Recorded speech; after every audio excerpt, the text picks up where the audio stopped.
Well, preparing for a dive takes different forms depending on what kind of dive you're going to do. If you're just going to go snorkeling or holding your breath diving down, no preparation needed. Just take a big breath and down you go. Of course, it's nice to have a face mask.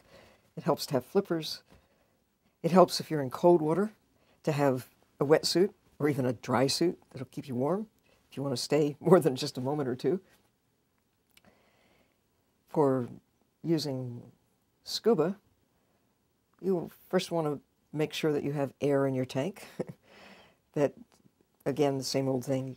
If you want to be warm, diving in cold water, you've got to prepare for that. Using self-contained underwater breathing apparatus, scuba, requires a little bit of training, not a lot. The more you do it, the more comfortable you are, the more experienced, the more able you are to cope with the unexpected, should circumstances arise. But mainly, it's very simple. My instruction back in 1953, before there were classes in learning how to dive, it was very simple. 2 words: breathe naturally. Don't hold your breath, because if you do hold your breath while you have compressed air that you have taken in while breathing, and you ascend, the air that's in your body, in your lungs, in your tissues, will expand as you come closer to the surface, as you begin to take the pressure off. That's dangerous. You can embolize, you can get bubbles in your bloodstream, you can get the bends. So breathe naturally was really good advice, because as you exhale, you eliminate the air that you have in your lungs. And so you learn not to stay too long, because after a while, the air that you breathe, the nitrogen, actually gets into your bloodstream, forms little bubbles, and you can stay for a short period of time, and all of this is closely calculated. You know exactly how long you could stay before you have to count in decompression before coming back to the surface. A lot of this has been learned in the last 50 years the hard way by people who have made mistakes, who have tried it and have learned that they need to do things differently. I have been part of that learning curve, I suppose. In 1970, for the first time, I had a chance to live underwater. They call it saturation diving. You stay underwater at a certain depth long enough for your tissues to become saturated with the breathing mix that you're inhaling. In the first case, it wasn't just air.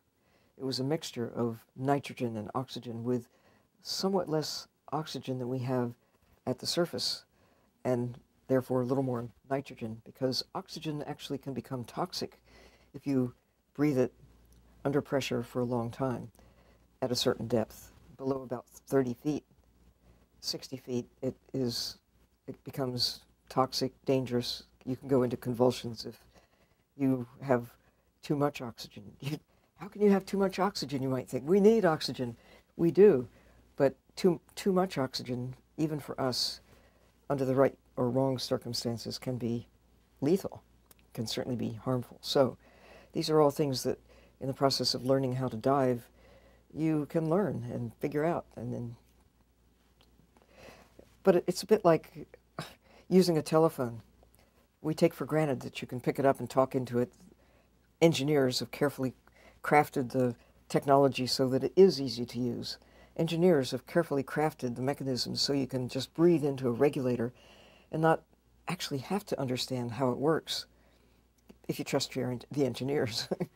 And I've come to rely on engineers through much of what I've done to gain access to the sea. I try to understand how the processes work so that if something goes wrong, I can react and adjust accordingly. But since I personally am not an engineer, I try to work with them to do the heavy lifting when it comes to doing the calculations, getting the systems so that they will work when they need to work. That goes for scuba apparatus. It goes for little submarines that I've had the joy of using. I've been on the inside track of building submarines, so I do kind of understand what it takes. But I leave the actual calculations to those who know more about it than I do.